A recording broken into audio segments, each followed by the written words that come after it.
اگر ہم نے صحیح طریقے سے روزے کی قدر کی، اگر ہم نے صحیح طریقے سے روزے رکھا، تو پھر کل قیامت کے دن یہی روزہ ہمارے لیے ایک بہتر ساتھی، بہترین دوست اور جہنم سے نجات کا ایک بہترین ذریعہ بنے گا لوگوں انشاءاللہ تعالی۔ لہٰذا ہمیں چاہیے کہ اس مہینے کی صحیح طریقے سے قدر کریں۔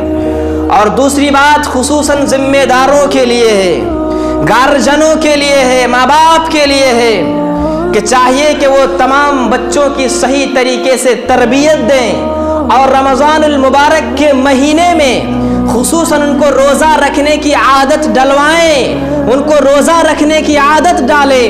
کیوں؟ کیونکہ بہت سے بچے کہتے ہیں کہ ہمارے ماں باپ جگاتے نہیں۔ بچے بڑے ہو گئے ہیں، الحمدللہ بچے اتنے بڑے ہیں کہ روزہ رکھ سکتے ہیں، مشکل سے پریشانی سے رکھ سکتے ہیں، مگر بچے شکایت کرتے ہیں کہ میرے ماں باپ جگاتے نہیں، میرے ماں باپ منع کرتے ہیں، میرے ماں باپ روزہ رکھنے نہیں دیتے ہیں، کہتے ہیں تم چھوٹے ہو۔ آپ کو میں بتاؤں لوگوں، صحابی رسول کا واقعہ، ربیع بنت معوذ رضی اللہ تعالی عنہ، نام کیا ہے؟ ربیع بنت معوذ، صحابی رسول ہے رضی اللہ تعالی عنہ۔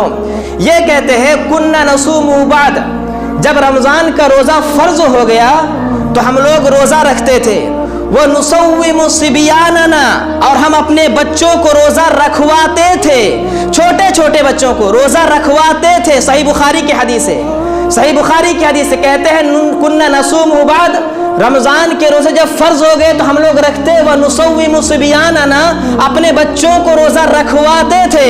اور حدیث کے الفاظ ہے وَنَجْعَلُ لَهُمُ اللُّعْبَةَ مِنَ الْإِحْنِ، ہم لوگ ان بچوں کے لیے اون، جو دھاگا ہوتا ہے اون کا گڑیا یا اون کا کھلونا بنا دیتے تھے، اون کا کھلونا بنا دیتے تھے۔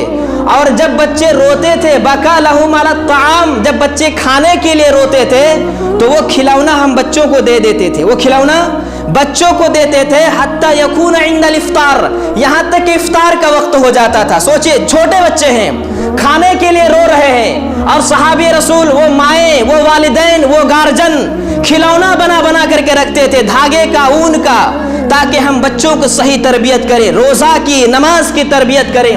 سوچئے چھوٹے بچے ہیں، کھانے کے لیے رو رہے ہیں، کھانے کے لیے رو رہے ہیں، تو صحابہ کرام کیا کہتے ہیں؟ وہ کھلونا دے دیتے ہیں تاکہ بہلائیں پھسلائیں، بہلا پھسلا کر کسی طریقے سے بچوں کی صحیح ٹریننگ دیں، صحیح طریقے سے عادت ڈلوائیں۔